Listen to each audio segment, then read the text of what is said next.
Hello everyone, আজকের আমি এই ভিডিওতে দেখাবো ওয়েদার এবং ইফ কে কিভাবে ব্যবহার করতে হয়। ওয়েদার বা ইফ, বিশেষ করে আমার আলোচ্য বিষয় হবে ওয়েদার। এই শব্দটাকে আমি কিভাবে ব্যবহার করব, এর বেঙ্গলি মিনিংটা কি, কোন কোন জায়গায় ওয়েদার ইউজ হবে, কোথায় দ্যাট ইউজ হবে না, সেটাই আমি এই ভিডিওতে বলবো। যদিও আমি ইফ লিখেছি, ওয়েদার বা ইফ এর বাংলা মানে হলো যদি বা কি না। আমরা কিনা শব্দটা দিয়ে প্রচুর বাংলা বলি, তুই যাবি কিনা বল, ও আসবে কিনা বল। এই যে কিনা শব্দটা ব্যবহার করছি, এই কিনার ইংলিশ হলো ওয়েদার বা ইফ। এইবারে আমি এই ওয়েদার এই শব্দটার পরে আমরা হামেশাই দেখি কি লেখা আছে। এখানে আমি লিখে দিচ্ছি ওয়েদার, এরপরে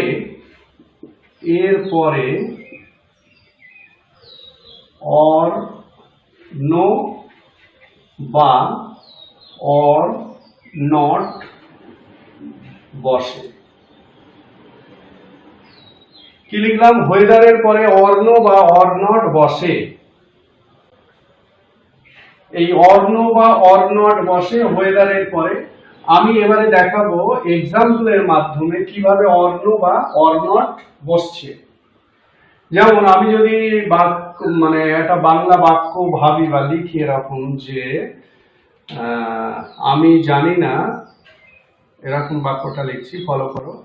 আমি জানি না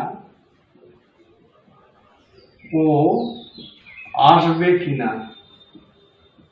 এই যে বাক্যটা আমি লিখলাম, এটা একেবারে আমাদের ডেইলি কমিউনিকেশন এরকম ধরনের সেন্টেন্স আমরা প্রায়ই বলি। তো এটাকে ইংলিশে কিভাবে বলবো? আমি জানি না ও আসবে কিনা, এটাকে আমি যখন ইংলিশে বলবো তখন আমি কি লিখবো? আই ডু নট নো,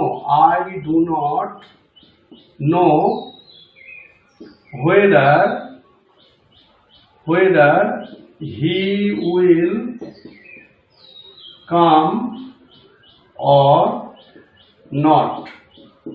এইটা হলো আমার sentence. I do not no whether he will come or not.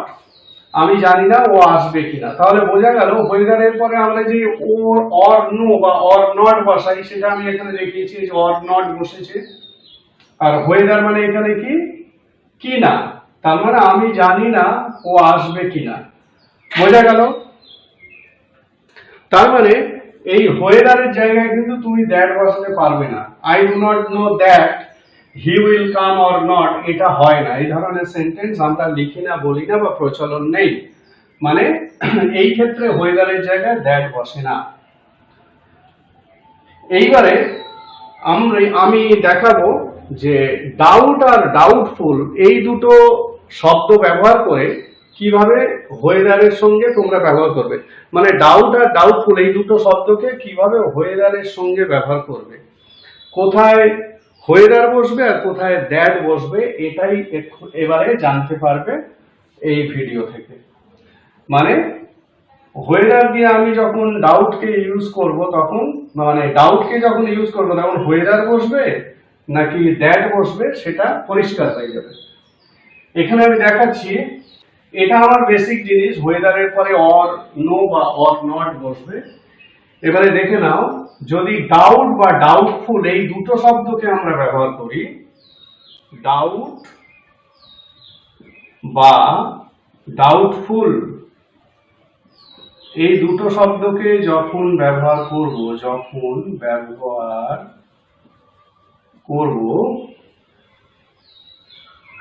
করব হ্যাঁ বাচক বাক্যের ক্ষেত্রে, হ্যাঁ বাচক বাক্যের ক্ষেত্রে কি বসবে? ওয়েদার বসবে। এইটাই হলো মনে রাখার জিনিস, ওয়েদার বসবে। তাহলে ডাউট বা ডাউটফুল এই দুটো শব্দ যে কোনো একটা যখনই তুমি তোমার সেন্টেন্সে ব্যবহার করবে তখন ওয়েদারকে বসাতে হবে। সেক্ষেত্রে দ্যাট বসানো যাবে না। এখানে আমি লিখে দিচ্ছি, দ্যাট বসবে না। তাহলে সেন্টেন্সের আকারে আমি বুঝিয়ে দিই এবারে, মানে সেন্টেন্সের একটা উদাহরণ দিলে তোমরা বুঝে যাবে জিনিসটা তাহলে কি দাঁড়ালো। ডাউট মানে কি? সন্দেহ করা। ডাউট মানে কি বললাম? সন্দেহ করা। তাহলে আমি এটা মুছে দিচ্ছি, এবার আমি সেন্টেন্সে দেখাই। তাহলে কি জানলাম? ডাউট বা ডাউটফুল দিয়ে যখন সেন্টেন্স বানাবো তখন হোয়েদার বসবে। ধরা যাক আমি বললাম আমার সন্দেহ হচ্ছে, আমার সন্দেহ হয় ও আসবে কিনা, এইটা হলো আমার সেন্টেন্স। তাহলে আমার সন্দেহ হয় এইটুকুর জন্য আমি কি বলবো? I doubt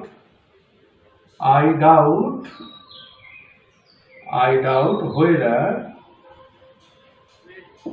he will come. I doubt whether he will come or not. বোঝা গেল? তাহলে আমি যখনই ডাউট বা ডাউটফুল দিয়ে সেন্টেন্স তৈরি করব তখন কানেকটিভ হিসাবে whether বসবে, দ্যাট বসবে না। এই জায়গায় দ্যাট কখনোই বসবে না, এটাই এখান থেকে বুঝে না। মানে দ্যাট দিয়ে আমি ডাউটস এই শব্দ ব্যবহার করে বা ডাউটফুল শব্দটাকে ব্যবহার করে কখনোই দ্যাট দিয়ে দুটো বাক্যকে জুড়তে পারবো না। এটা যদি ডাউটফুল দিয়ে আমি করি যে whether he will come or not is doubtful, মানে ঘুরিয়ে বলা হচ্ছে, মানে এই বাক্যের বাংলা বাক্যটা এটাই থাকবে, আমার সন্দেহ হয় ও আসবে কিনা। তাহলে আমি এটাকে ডাউটফুল দিয়ে যখন বলবো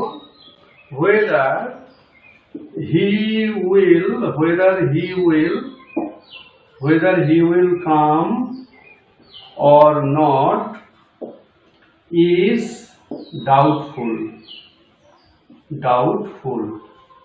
বোঝা গেল?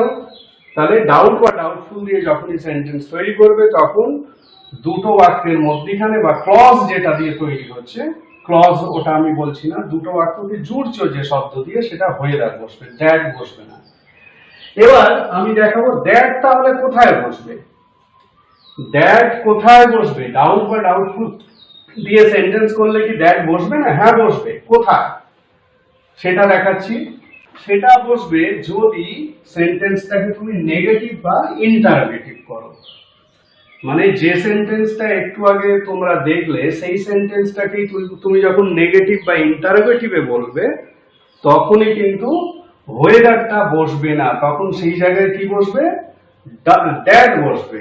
তাহলে লেটার সি কি লিখেছিলাম যে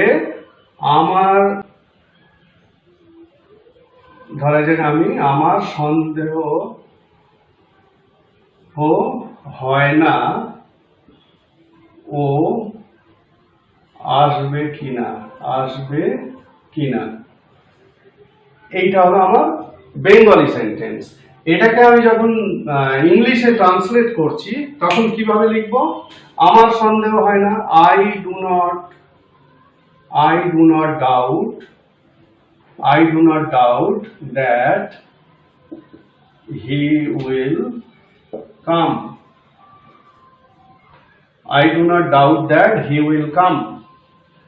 এটাই হলো আমার ডাউট দিয়ে সেন্টেন্স, কিন্তু এখানে দ্যাট বসেছে।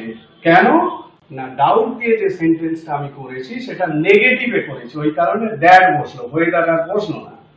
তাহলে ডাউট বা ডাউটফুল দিয়ে তুমি যখন সেন্টেন্স তৈরি করবে তখন অ্যাফার্মেটিভ মানে হ্যাঁবাচক বাক্যের ক্ষেত্রে whether বসবে, আর ডাউট বা ডাউটফুল দিয়ে তুমি যখন সেন্টেন্স তৈরি করবে সেটা যদি নেগেটিভ বা ইন্টারোগেটিভ হয় তখন whether এর জায়গায় দ্যাট বসবে। এটা আমি যদি ইন্টারোগেটিভে বলি তার মানে এটা এরকম হবে, is there any doubt that he will come? বোঝা গেল? is there any doubt that he will come? তাহলে দ্যাট কোথায় বসছে আর whether কোথায় বসছে এই ভিডিও থেকে তোমরা পরিষ্কারভাবে বুঝে নিলে। আমি সেন্টেন্স লিখে বুঝিয়েছি, দেখে নেবে ভালো করে। আবার বলছি, একটা সামারি করে দিচ্ছি। whether আর if এই দুটো শব্দ আমাদের কাছে খুব পরিচিত শব্দ। এদের বাংলা মানে হলো যদি বা কিনা। ওয়েদারের পরে সবসময় অর নো বা অর নট বসে। আর ওয়েদার, ডাউট বা ডাউটফুল এই দুটো শব্দ দিয়ে তুমি যখন সেন্টেন্স তৈরি করবে, হ্যাঁ বাচক বাক্যের ক্ষেত্রে ওয়েদার বসবে। আর যদি ডাউট বা ডাউটফুল এই দুটো শব্দ দিয়ে বাক্য তৈরি করো এবং সেটা যদি নেগেটিভ বা ইন্টারোগেটিভ হয়, তাহলে ওয়েদারের জায়গায় দ্যাট বসবে। এইটুকু মনে রাখবে। আশা করি ভিডিওটা ভালো লাগবে বা ভালো লেগেছে। তাই অনুরোধ রইল, কমেন্ট করবে, শেয়ার করবে এবং সাবস্ক্রাইব করবে।